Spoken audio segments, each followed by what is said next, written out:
I know what you're thinking. I just started doing this and I've already made it to a Star Wars movie. You betcha.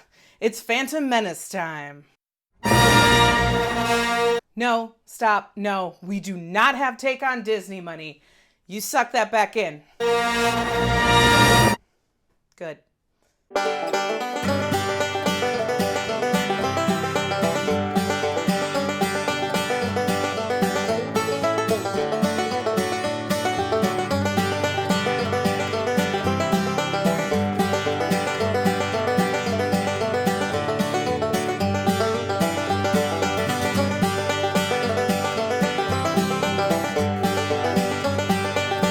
That's how you get ants!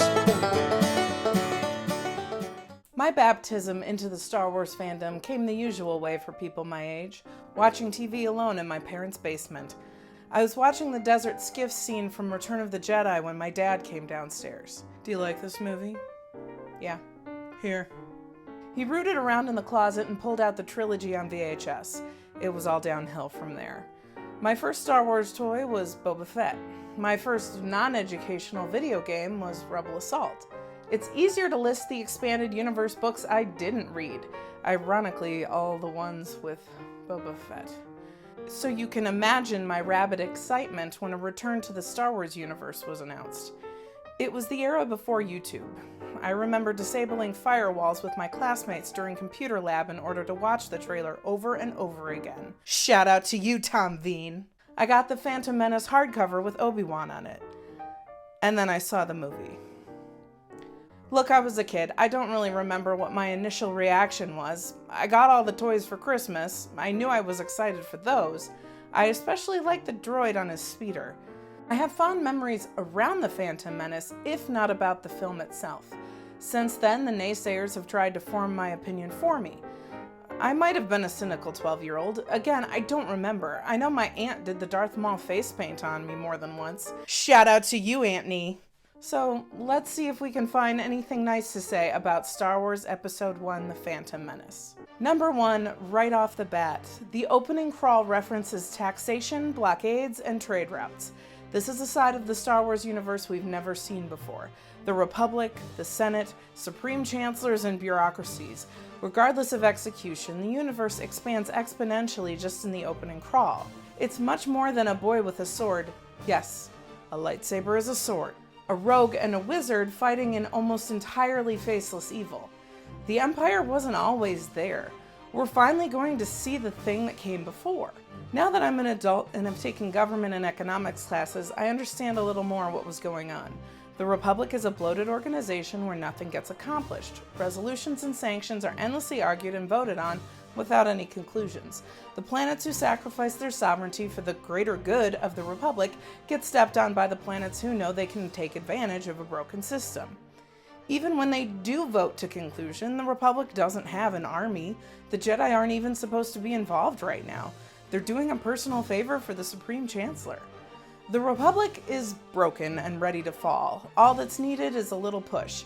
Even if this movie fails at everything else, this point is made clear. Number 2. Liam Neeson probably did the best acting in this movie. This movie suffers from a lack of main character. Who's the lead protagonist? Surely not Anakin, as he doesn't appear until halfway through. Clearly not the Queen, because we don't know she's actually been with us the whole movie in the guise of Padme. The two characters we spend the most time with are Qui-Gon and Obi-Wan, and of those two, Qui-Gon steals the show. Number 3. I like the droid voices. Roger, roger. Number 4. I'll talk about this later when we get to Darth Maul because I'm going to do this sort of chronologically. The movie changed the name of the game for lightsaber fighting. In the original trilogy, Vader vs. Obi-Wan and Vader vs. Luke are slow-moving standoffs punctuated by conversation. On the Death Star, Obi-Wan is old and seems already set on the self-sacrifice plan. On Bespin, Vader's not really trying to kill Luke and doubles his efforts in Return of the Jedi in trying to get him to turn to the dark side. The best sequence we've had of a lightsaber fight was Jabba's skiff at the Sarlacc pit.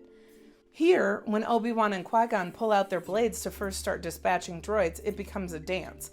The lightsaber fight choreography in this movie is something we've never seen before and changes the fundamental nature of what a Jedi is capable of. Are the droids bumbling idiots? Maybe.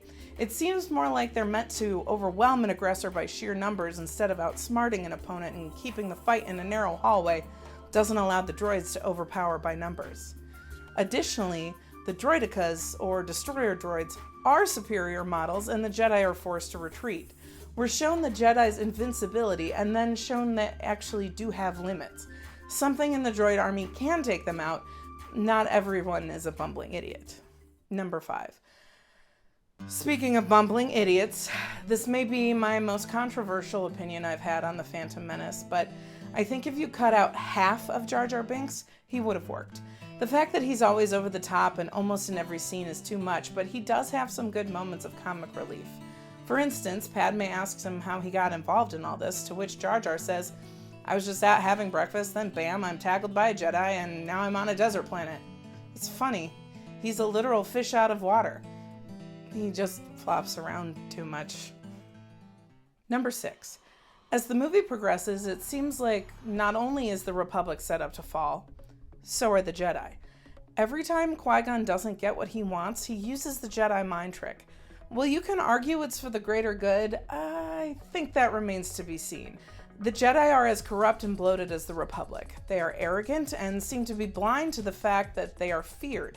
Beyond the scope of this movie, there were probably many species that were relieved at the execution of Order 66. It's one thing to use the Jedi mind trick against an enemy combatant. It's another to use it against Boss Nass and Watto just to get what you want. Keep in mind the first time Qui-Gon uses it against Watto is to force Watto to accept a currency that has no value on Tatooine. Later, he uses the Force to manipulate the dice in order to free Anakin. I don't really have a problem with him using the Force to free slaves. My greater point is how often do the Jedi fall back on the mind trick? Before Anakin even gets his hair cut, we're already seeing cracks in the gray areas of the Jedi Order. Number 7. Aw, when R2 met 3PO. Number 8. We all know that Anakin will be Darth Vader. There is no attempt to hide that. In Phantom Menace, Anakin is the most altruistic, helpful character in the story. He's the only one that will help the Jedi. All he wants to do is help his mother.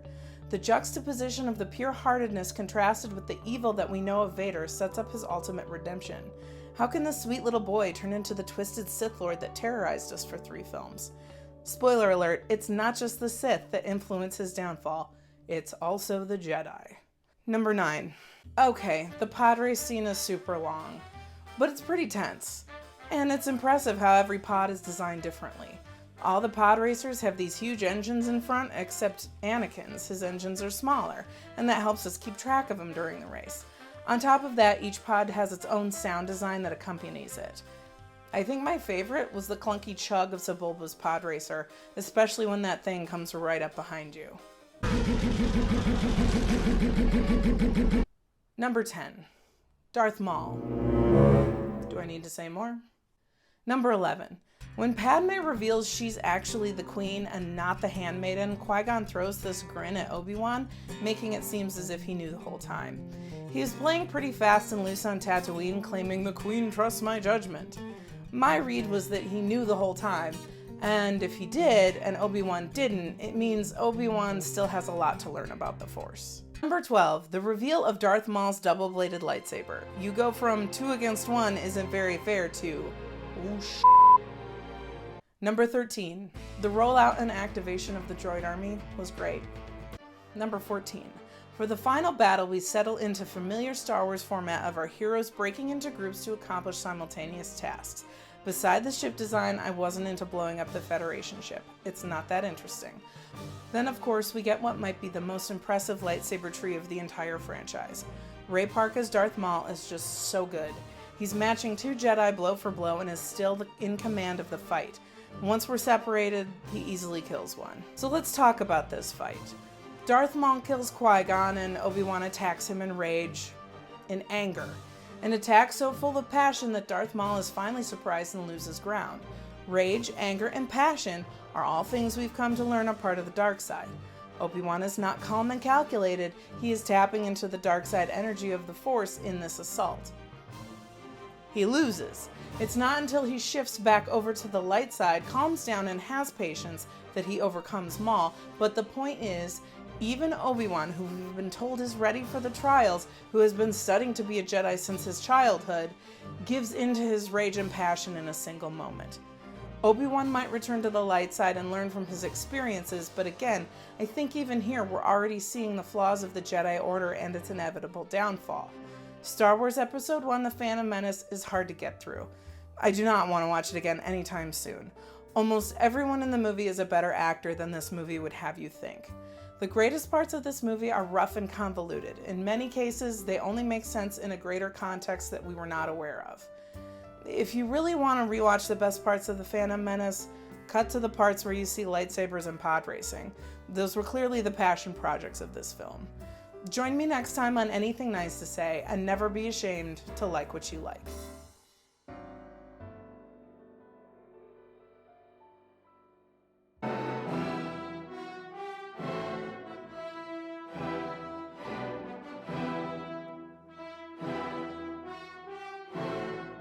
Be sure to like, share, and subscribe. Tell all your friends. Like what you like. That kind of stuff.